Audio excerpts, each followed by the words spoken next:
राज्यातल्या लाडक्या बहिणींसंदर्भात आता एक अत्यंत महत्त्वाची माहिती समोर येते आहे। राज्यातल्या 81 लाख लाडक्या बहिणींना योजनेतून अपात्र करण्यात आलं, त्यामुळे खळबळ उडाली आहे। यात ई-केवायसी न केलेल्या महिलांचाच फक्त समावेश नाहीये, तर योजनेच्या छाननी दरम्यान तब्बल 14,000 पुरुषांनी योजनेचा लाभ घेतल्याचं उघड झालंय। 10 लाख आयकर भरणारे आणि 5 लाख सरकारी कर्मचारी देखील योजनेचा लाभ घेत असल्याचं समोर आलं। ज्यांच्याकडे 4 चाकी वाहने असे 4 ते 5 लाख लोक योजनेचा लाभ घेत होते, अशा सगळ्यांना अपात्र करण्यात आलंय। सरकारची दिशाभूल करत योजनेचा लाभ घेणाऱ्यांना अपात्र करण्यात आलं। या प्रकरणी मुख्यमंत्री फडणवीसांनी महत्त्वाची माहिती दिली आहे। लाडक्या बहिणींचे पैसे लाटणाऱ्या 14,000 पुरुषांकडून पैसे वसूल केले जातील असं मुख्यमंत्री म्हणाले आहेत। मात्र ज्या महिला अपात्र ठरल्यात त्यांच्याकडून वसुली केली जाणार नाही असंही फडणवीसांनी सांगितलं।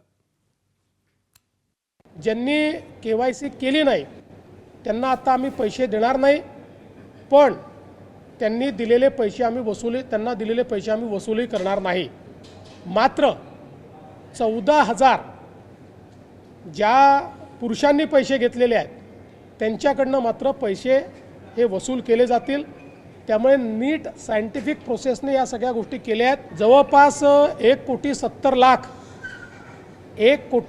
लाख महिला, थोडं आकडा कमी अधिक असेल 3-4 हजार ने, पण 1,70 लाख महिला ज्या आहेत या निकष पूर्ण पार करतात, त्यांची केवायसी झालेली आहे, त्यामुळे त्यांना लाडक्या बहिणीचे पैसे मिळतच राहतील।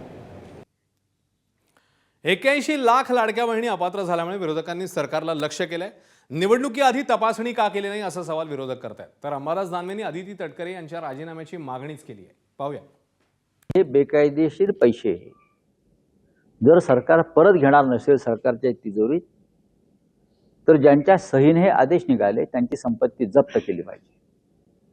मग शिंदे असतील, फडणवीस असतील किंवा अजित पवार असतील, अजित पवार नाही आहेत, त्यांच्या पक्षाची, या तिन्ही पक्षाची संपत्ती जप्त करून अपात्र लाभार्थींना दिलेल्या पैशाचं वसुली व्हायला पाहिजे। खात्याच्या मंत्री अदिती तटकरे यांनी राजीनामा दिला पाहिजे। 80 लाख महिला याच्यातून गाळल्या आणि येणाऱ्या काळामध्ये आणखी 50-60 लाख महिला याच्यातून गाळण्याची 100% शक्यता आहे। KYC कारण, अन्य अटी शर्ती कारण, वेगळ्या अटी शर्ती लादून याच्यातून कमीत कमी करायचं। योजना बंद करता येत नाही ना, मग योजनेचे जे लाभार्थी ते कमी करायची ही कृती भारतीय जनता पार्टी सरकारची। जसं त्यांनी शिवभोजनचं असंच केलेलं आहे। 10,000 पुरुष आहेत आणि इतर कुठंतरी ज्यांच्या निकषात न बसणाऱ्या महिलांना सुद्धा आम्ही तिथं पैसे दिले। हा आकडा कितीचा आहे? 90 लाखाचा आकडा आहे, हा वाढत जाणार आहे। 91 लाख महिलांना जे काय खात्यात पैसे गेलेत त्याला कृपा करून, तुमच्या चुकीमुळे गेलेले, कृपा करून त्यांना कुणीही त्या ठिकाणी अडचणीत आणून, त्या दबाव आणून त्यांच्याकडे पैसे वसूल करू नका। वसूल करायचे असेल तर नेत्यांकडनं त्या ठिकाणी केलं पाहिजे। दरम्यान तत्कालीन मुख्यमंत्री एकनाथ शिंदेनी 2024 मध्ये सुरू केलेल्या लाडकी बहीण योजनेतून आतापर्यंत 81 लाख महिलांना अपात्र करण्यात आले, घोषित करण्यात आले। अपात्र ठरवण्यात आलेल्या 81 लाख महिलांवर महिन्याला 1200 कोटीहून अधिक रक्कम खर्च झाल्याची माहिती आहे। गेल्या 21 महिन्यात अपात्र महिलांच्या खात्यात 20,000 कोटीहून अधिक रक्कम जमा करण्यात आली आहे। या महिला योजनेतून बाहेर गेल्यामुळे राज्य सरकारचे अंदाजे 12 ते 14,000 कोटी इतका खर्च वाचणार आहे। आता लाडकी बहीण योजनेत 1,66 लाख महिला या पात्र आहेत।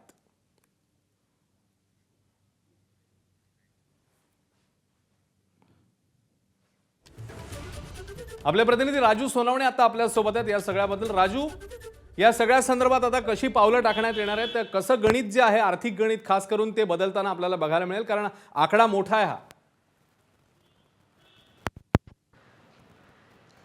अश्विन, आपण पाहतोय की लाडकी बहीण योजना ही सरकारची महत्त्वाकांक्षी योजना आहे आणि तब्बल 81 लाख महिला ज्या पात्र झालेल्या आहेत। खरं त्यामध्ये महिला म्हणण्याऐवजी काही पुरुष सुद्धा होते आणि त्यामुळे मोठा आकडा समोर आलेला आहे। जर आपण पाहिलं की ज्यावेळेस योजना सुरू केली त्यावेळेस 2,47,00,000 संख्या होती आणि आता मार्च एंडिंगला जो शेवटचा हप्ता गेलेला आहे त्यामध्ये 1,66,00,000 पर्यंत या महिला पोहोचल्या आहेत। त्यामुळे साहजिकच आहे की मोठ्या प्रमाणावरती ही घट झालेली आहे। यामध्ये जर आपण पाहिलं तर सगळ्यात जास्त ई-केवायसी न केलेल्या 62 लाख महिला ज्या आहेत त्या अपात्र ठरवलेल्या आहेत आणि जवळपास 14,000 ते 16,000च्या आसपास पुरुष लाभार्थ्यांनी याचा फायदा घेतला होता। होता, त्यामुळे त्यांच्याकडनं पैसे वसूल केले जाणार आहेत असं मुख्यमंत्र्यांनी म्हटलेलं आहे. 62 लाख यांच्याकडनं का वसूल केले जाणार आहेत, तर आपण पाहतोय का ते 62 लाख यांनी ई-KYC पूर्ण केलेली नाही, त्यामध्ये आपण पाहतो की काही अपात्र असू शकतात, काही बोगस सुद्धा असू शकतात, त्यामुळे ती स्पष्टता नाही आहे, म्हणून त्यांच्याकडनं वसूल केले जाणार नाही. मात्र एकूण जर पाहिलं तर 62 लाख महिलांनी ई-KYC केलेली नाही आणि अशी ही जर संख्या पाहिली तर 81 लाखांवरती संख्या जाते. त्यामुळे साहजिकच आहे की आतापर्यंत जे काही आकडेवारी होती त्यावरती 12 ते 14 हजार कोटी जे आहे ते सरकारचे वाचणार आहेत. यामध्ये सरकारचे वाचणार आहेत की अपात्रांवरती केलेली उधळपट्टी थांबणार आहे असं म्हणायचं, हा प्रश्न समोर येतोय. याच्यात आपण सगळ्यात महत्त्वाचं पाहतोय की यामध्ये काही सरकारी कर्मचारी आणि अधिकारी यांचा सुद्धा सहभाग आपल्याला पाहायला मिळत होता आणि त्यामध्ये आपण पाहिल्यानुसार जवळपास 24 लाख लाभार्थ्यांनी सरकारी नोकरी म्हणून टाकलेलं होतं. मात्र ज्यावेळेस ई-KYC करायला सांगितलं त्यानंतर त्यांनी पुन्हा ई-KYC केले आणि त्यामधले 20 लाख जे आहे ते पुन्हा लाभार्थी ठरलेले आहेत. काही गडबडीमध्ये त्यांनी तो रकाना भरला असं कारण सांगितलं जाते. त्यामुळे त्यात सुद्धा जवळपास 4,40,000 अजून त्यांनी ई-KYC केलं नाही, त्यामुळे ते सुद्धा अपात्र झालेले आहेत. त्यामुळे असे ही संख्या जर पाहिली तर मोठ्या प्रमाणावरती वाढताना पाहायला मिळते. त्यामुळे जवळपास आता राज्य सरकारचे जे आहे ते 12 ते 14 हजार कोटी जे आहेत ते वाचणार आहे. त्यामुळे साहजिकच आहे की यापुढे आता लाडकी बहीण योजनेचे जर फायनल जर आकडेवारी आपण पाहिलं तर ती साधारणतः 1,66,00,000 असणार आहे. ही संख्या जी आहे ती आपल्याला पाहायला मिळणार आहे. एप्रिल आणि मे महिन्याची आकडेवारी जी आहे ते अद्यापही पैसे जे आहेत ते दिले गेलेले नाही, त्यामुळे तिथं सुद्धा काही प्रमाणामध्ये काही लाभार्थी कमी होण्याची शक्यता नाकारता येत नाही.